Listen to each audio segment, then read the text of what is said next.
অ্যাক্লিমেটাইজ। অ্যাক্লিমেটাইজ মানে হচ্ছে নতুন আবহাওয়া, নতুন পরিবেশের সাথে নিজেকে মানিয়ে নেওয়া। ক্লাইমেট থেকে আসছে, বুঝতেই পারছো। Acclimatise is a verb form, acclimatisation is a noun form. খাপ খাইয়ে নেওয়া বলতে পারি বাংলায় আমরা। বলতে পারি যে we started acclimatising in the new weather, new cold weather. তুমি কোনো পরিবেশে, এমন একটা পরিবেশে গেছো যেখানে তুমি তার ভাষা জানো না, তাদের কালচার জানো না, সেখানেও তুমি অ্যাক্লিমেটাইজ করতে পারো। অ্যাকাস্টম এবং অ্যাক্লিমেটাইজ দুটোই ভার্ব ফর্ম। বারবার করে বলছি, পার্টস অফ স্পিচ খেয়াল রেখো ভোকাবুলারির, যদি তুমি ভোকাবুলারিতে মাস্টার হতে চাও। নেক্সট 11, অ্যাক্রু। এটা একটি ব্যাংকিং টার্ম, ইকোনমিক্সের টার্ম। আমরা যখন ব্যাংকে টাকা রাখি, ব্যাংকে আমি 50,000 টাকা রেখেছি, 5 বছর ধরে সুদে সেটা বাড়ছে। অ্যাকচুয়ালি কি হচ্ছে? সুদটা অ্যাক্রু করছে। তাহলে অ্যাক্রু মানেটা কি দাঁড়ালো? জমে ওঠা, ধীরে ধীরে জমে ওঠাকে বলা হয় accrue. Interest accrues in a bank. যখন অ্যাক্রু মনে রাখবে, তখন interest accrue in a bank, এই শব্দটা একসাথে মনে রাখবে। আবার বলছি, কোনো না কোনো ভাবে একটা ফ্রেজ, একটা সেন্টেন্স মনে রাখবে। প্রত্যেকটা শব্দের এগেইনস্ট আমি কোনো না কোনো ফ্রেজ বা সেন্টেন্স বলছি। Next question number 12, Acme. Acme কথাটার মানে হচ্ছে হাইয়েস্ট পয়েন্ট, জেনিথ তার একটা সিনোনিম। জেনিথ হচ্ছে চূড়া,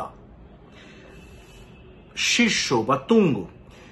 আমি যদি বলি মেসির খেলা দেখছি, মেসি 5 জনকে কাটিয়ে গোল দিচ্ছে, আমি একজন তখন বলতে পারি যে Messi is at the acme of his career. Messi হচ্ছে তার ক্যারিয়ার এখন তুঙ্গে। Arijit Singh is at the zenith of his career. Okay, তো অ্যাকমি, জেনিথ। এবার গেস করো তো, এটা অ্যাডজেক্টিভ না ভার্ব? গেস করো শব্দটা। অ্যাকমি অফ হিজ ক্যারিয়ার মানে কি হবে? এটা noun, not adjective, neither it's a verb, it's a noun. Acme of his career, it's a noun, বিশেষ্য। এই গুণটা তৈরি করো নিজের মধ্যে। ওয়ার্ড শোনার সঙ্গে সঙ্গে যেন শব্দটার পার্টস অফ স্পিচ বুঝতে পারো। মনে রাখো, Messi is at the acme of his career, Arijit Singh is at the zenith of his career. কোনো না কোনো শব্দ, এই দুটো সেন্টেন্স মনে রাখার চেষ্টা করো। Ward number 13, অ্যাকুয়েস। এগ্রি কথাটা তো জানো, যে সম্মত হওয়া। নিশ্চুপে, শান্তভাবে, নির্বাকভাবে সম্মত হয়ে যাওয়াকে বলা হয় অ্যাকুয়েস, মুখ বুঝে মেনে নেওয়া। I demanded an iPhone from my father and my father acquiesced. আমি আইফোন চাইলাম, iPhone 15 চাইলাম, বাবা মেনে নিল। প্রচুর টাকা নিশ্চয়ই লটারি ফটারিতে পেয়েছে আমার বাবা। He acquiesced silently. চুপচাপ মেনে নেওয়াকে বলে acquiesce. Actually, প্রবলেমের মধ্যে পড়ে যখন কোনো মানুষ, সমস্যার মধ্যে পড়ে কোনো শর্ত মেনে নেয়, তার নাম হচ্ছে acquiesce. This is a verb from silently agree. Okay? Next, acquiesce এর পর আমরা আসছি 14 নম্বর 14, accumulate. ভেরি কমন ওয়ার্ড, আমি জানি স্যার এটা কি করে power word. This is also power word. কেন? জমে ওঠা। একটু আগে আমরা জমে ওঠা অ্যাক্রু পেয়েছি। দেখো, অ্যাক্রুর ইয়েতে অপশনে অ্যাকুমুলেট ছিল। তাহলে accumulate is equal to accrue is equal to collect, মানে হচ্ছে জমে ওঠা। This is a verb form. আমাকে কেউ বলতে পারবে অ্যাকুমুলেটের নাউন ফর্ম কি? অ্যাকুমুলেশন। অ্যাকুমুলেশন। ওকে, অ্যাকুমুলেশন হচ্ছে accumulated noun form. Word number 15, accurate. Sir accuracy আমরা জানি স্যার, accurate মানে কি আমি জানি, কিন্তু কখনো কখনো এমন অপশন দেবে যে তুমি বুঝে উঠতে পারবে না কোনটা actually correct sentence, correct word. অ্যাকুরেটের এখানে আনসার হবে এক্স্যাক্ট, কারেক্ট। যেটা অ্যাকুরেটের নাউন ফর্ম কি? অ্যাকুরেটটা কোন form? Parts of speech adjective. Noun form কি? অ্যাকিউরেসি। অ্যাডিকশন। অ্যাডিকশনের ব্যাপারে সবাই জানো, drug addiction, addiction to cigarettes, addiction to many things, এগুলো খারাপ জিনিস। Addiction has a negative connotation. Connotation মানে হচ্ছে কোনো শব্দ তোমাকে যে ভাবনার দিকে নিয়ে যাচ্ছে, যে শব্দের সাথে তোমার মাইন্ডকে কানেক্ট করছে তার নাম কোনোটেশন। কোনোটেশন মানে হচ্ছে একটা জিনিসের রেফারেন্স। সো অ্যাডিকশনের সাথে কোনো ভালো জিনিস কানেকশন হয় না। I am addicted to novel reading, আমি অ্যাডিক্টেড টু এক্সারসাইজ, এটা আমরা মজা করে বলতে পারি, কিন্তু generally addiction has a negative element in it. তাহলে অ্যাডিকশন মানে হচ্ছে স্লেভিশ হ্যাবিট, যার জন্য স্লেভ কথাটা আসছে। স্লেভিশ মানে কি? যে হ্যাবিটটার প্রতি তুমি কৃতদাস হয়ে গেছো, যে হ্যাবিটটা তুমি কন্ট্রোল করতে পারছো না, খারাপ habit, addiction. Okay, it's a noun form. Question number 17, admonish, মৃদু ভর্ৎসনা। অ্যাডমনিশ মানে হচ্ছে কাউকে ছোট্ট করে একটুখানি জাস্ট ওয়ার্ন করে দেওয়া, একটা হালকা বকুনি দেওয়া। My mother admonished me for making this mistake. আমার মা ছোট্ট করে বকুনি দিয়েছে, অ্যাডমনিশ। তাহলে হালকা করে ওয়ার্ন করাকে বলা হয় অ্যাডমনিশ, টু ওয়ার্ন। বাকি অপশনগুলো হবে না। চলো 18, অ্যাডামব্রেট। অ্যাডামব্রেট কথাটা মানে হচ্ছে ফোর শ্যাডো, বা এখানে বলা হচ্ছে শ্যাডো ফোর্থ। পূর্বাভাস দেওয়া, ফোরকাস্ট করা, প্রেডিক্ট করা। খানিকটা অ্যাডমনিশের সিনোনিম হলো প্রফেসি করা। ওকে, ধরো সোশ্যাল আনরেস্ট অ্যাডামব্রেটেড ফ্রেঞ্চ রিভলিউশন। সামাজিক অস্থিরতা দেখিয়ে দিয়েছিল, একটা পূর্বাভাস দিয়েছিল যে একটা ফ্রেঞ্চ রিভলিউশন হতে চলেছে। সো অ্যাডামব্রেট মানে ইটস আ ভার্ব, পূর্বাভাস দেওয়া। ওকে, দ্যাট মিনস কোনো কিছু প্রেডিক্ট করা, একটা হালকা ছায়া দিয়ে দেওয়া, একটা হালকা আভাস দেওয়া যে এটা হতে চলেছে, এর মানে হচ্ছে অ্যাডামব্রেট। ওকে, টু শ্যাডো ফোর্থ। একটা মজার কথা বলে রাখি তোমাদের, যদি পার্টস অফ স্পিচ রেকগনাইজ করতে পারো তাহলে কোনো কোনো ক্ষেত্রে মানে না জেনেও তুমি অ্যান্সার দিতে পারবে। কিরকম? টু ওভারশ্যাডো, টু দিয়ে যাওয়া আছে মানে চারটেই ভার্ব, এখানে ডিফিকাল্ট বলা। কিন্তু যদি কোনো নাউন বা অ্যাডজেক্টিভ থাকতো তুমি সেগুলোকে এলিমিনেট করে দিতে পারতে। এই দুটো হবে না, যেহেতু adumbrate is a verb form. Very very tricky question. চারটের মধ্যে চারটেই হতে পারে এমন মনে হতে পারে। অ্যাডামব্রেট মানে হচ্ছে শ্যাডো ফোর্থ, আগে থেকে কিছু শ্যাডো দেওয়া। অ্যাডিউলেশন, এই একটা শব্দ অ্যাডিউলেশন, সেটার মানে হচ্ছে কাউকে তোষামত করা।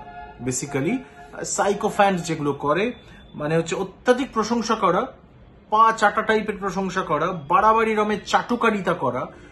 মানে কেউ কেউ থাকে না তেল মারছে লিডারদের, সে অ্যাডিউলেশন। অ্যাডিউলেশন মানে হচ্ছে অত্যাধিক প্রশংসা করা, নিজেকে নিজের আত্মসম্মান নষ্ট করে প্রশংসা করাকে বলা হয়, যাতে পা চাটা আমরা বাংলায় বলি অ্যাডিউলেশন। শেমলেস অ্যাডিউলেশন শব্দটা, এই শব্দবন্ধটা, ফ্রেজটা মনে রেখো। শেম, লজ্জাজনক প্রশংসা। অর্থাৎ অ্যাডিউলেশনের মধ্যে কোনো পজিটিভ প্রেইজ লায়নাইজ নেই, এটা নেগেটিভ একটা শব্দ। Next, number 20, adversary. Number 20, adversary. Adversary মানে হচ্ছে অপোনেন্ট, প্রতিপক্ষ, বিপক্ষ, প্রতিদ্বন্দ্বী, opponent. So he met his adversaries face to face, এরকম একটা সেন্টেন্স ভাবতে পারো। তুমি অ্যাডভার্সারিকে তো ফেস টু ফেস করছো। অ্যাডভার্সারি মানে হচ্ছে প্রতিদ্বন্দ্বী, অর্থাৎ যখন কোনো ফুটবল ম্যাচ হচ্ছে আর্জেন্টিনা ব্রাজিল, দুজনের অ্যাডভার্সারি। খুব সহজ ইংরেজি। So it's an noun. 21, agrarian. আমার একটা ছোট্ট কথা মনে পড়ে গেল। অ্যাগ্রেরিয়ান ক্রাইসিস, যখন আমি WBCS পড়ছি, হিস্ট্রিতে একটা কোয়েশ্চেন ছিল agrarian crisis of the Mughal dynasty. তো আমি একজন টিচারকে জিজ্ঞেস করেছিলাম, ম্যাডাম অ্যাগ্রেরিয়ান ক্রাইসিসটা একটু বুঝিয়ে দেবেন। তিনি অ্যাগ্রেরিয়ান মানে জানতেন না, তিনি অ্যাগ্রেরিয়ান সাথে অ্যাগ্রেশন গুলিয়ে ফেলেছেন এবং আমাকে যা বোঝাতে থাকলেন আমি তাতে ঘাবড়ে গিয়ে দুদিন বুঝতে পারিনি যে আমি নিজে ঠিক জানি না উনি ঠিক জানেন। উনি অ্যাগ্রেরিয়ান মানেটা জানতেন না, ওনার দোষ নেই, ইংরেজি কম জানতেন, ভোকাবুলারি তো তোমাদের মতো পড়েনি তারা। অ্যাগ্রেরিয়ান অ্যাকচুয়ালি মানে হচ্ছে it is relating to actually land distribution, management সব মিলিয়ে। কিন্তু অপশন দেখো কিরকম কনফিউজিং।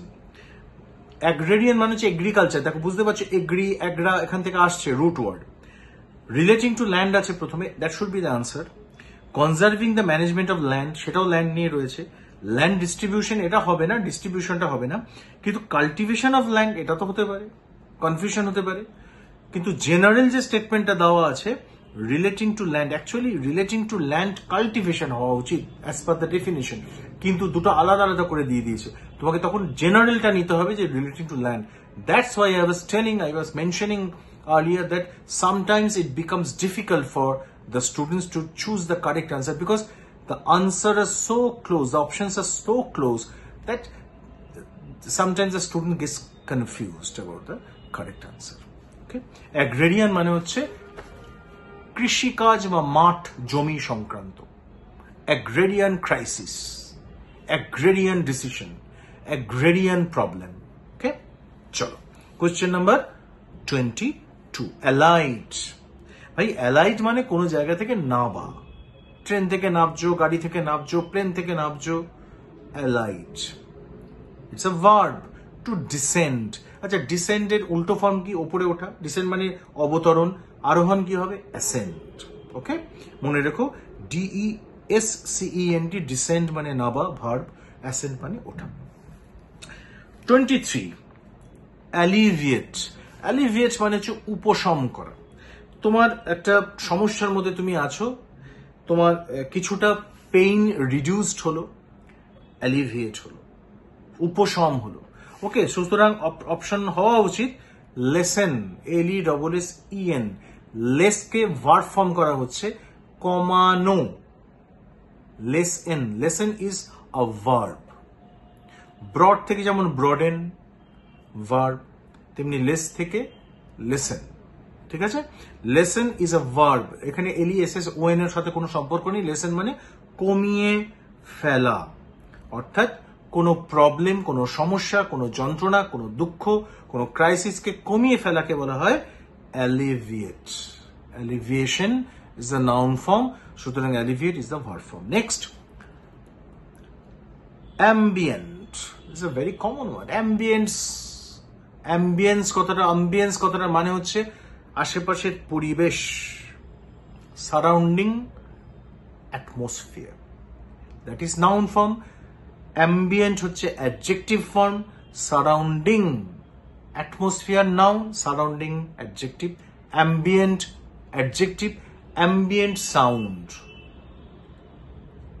জেনারেলি অ্যাম্বিয়েন্ট সাউন্ড আমরা বলছি আশেপাশে যে শব্দ, এই যে আমি রেকর্ড করছি আশেপাশে শব্দ আছে, এটাকে বলে অ্যাম্বিয়েন্ট সাউন্ড, যেটা মাইক্রোফোন ক্যাপচার করছে বা করছে না।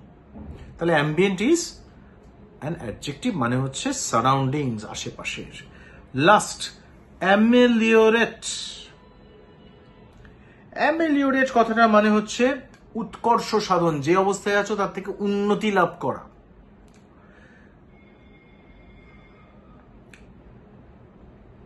আবার একটা মানে হচ্ছে যে কন্ডিশনের মধ্যে আছো সেটাকে সহ্যশীল করে তোলা, সেটাকে এন্ডিওরেবল করে তোলা। ডিকশনারি সবসময় তোমাকে কারেক্ট মানে দেবে না, কনটেক্সট কখনো কখনো কারেক্ট মানে দেবে। অ্যাপিজ মানে কাউকে শান্ত করা, হিউমিলিয়েট মানে কাউকে অপমান করা, রিলিজ মানে কিছু ছেড়ে দেওয়া। সুতরাং পড়ে থাকবে মেক এন্ডিওরেবল। সব সময় দেখো ইংলিশে যারা পণ্ডিত তারাও এসএসসির মতো পরীক্ষা, WBCS এর মতো পরীক্ষা, IAS এর মতো পরীক্ষা, যেখানে যা কোয়েশ্চেন দেয়, পণ্ডিতরাও মাঝে মাঝে ফল্টার করবে যে ভাই আনসার কোনটা হবে। সুতরাং আমরা এলিমিনেশন প্রসেসটাও ব্যবহার করব, যে কোনটা হবে না বাদ দিয়ে দেবো, ভাই যেটা পড়ে থাকবে সেটাই আনসার। আমার কারেক্ট অ্যান্সার করা নিয়ে কথা। 25টা শব্দ শেখালাম, তার পার্টস অফ স্পিচ বোঝানোর চেষ্টা করলাম। যদি মনে হয় যে কোনো উপকারে আসছে পিবি স্যারের এই ভিডিও, শেয়ার করে দিও, বন্ধু বান্ধবদের জানিও। আমার ভালো লাগবে তোমাদের শেখাতে। তোমাদের সামনে যা পরীক্ষায় তোমরা বসবে তার জন্য যদি সামান্য উপকারে আসতে পারি আমি, আমার নিজের খুব ভালো লাগবে। Thank you. সাবস্ক্রাইব করো, শেয়ার করো, পরবর্তী ভিডিওর জন্য অপেক্ষা করো, আর প্লে লিস্টগুলো দেখতে থাকো। বিভিন্ন ইংরেজি যত ডিপার্টমেন্ট আছে সবকিছু নিয়ে আমি অন্তত 20 থেকে 25টা ভিডিও দেবো ইন এভরি প্লে লিস্ট। পুরোটা যদি তুমি শোনো, সে প্রিপোজিশন হোক, গ্রুপ ভার্ব, ফ্রেজাল ভার্ব হোক, ইডিয়াম হোক, ভোকাবুলারি হোক, এরার কারেকশন হোক, সাবজেক্ট ভার্ব এগ্রিমেন্ট, আমি তোমাদের যা ভিডিও দেবো যদি পুরোটা শোনো, কোনো গ্রামার বই, কোনো ইংরেজির বই আর কোনোদিন পড়তে হবে না। That's a guarantee. Thank you for today. Please share and stay with me.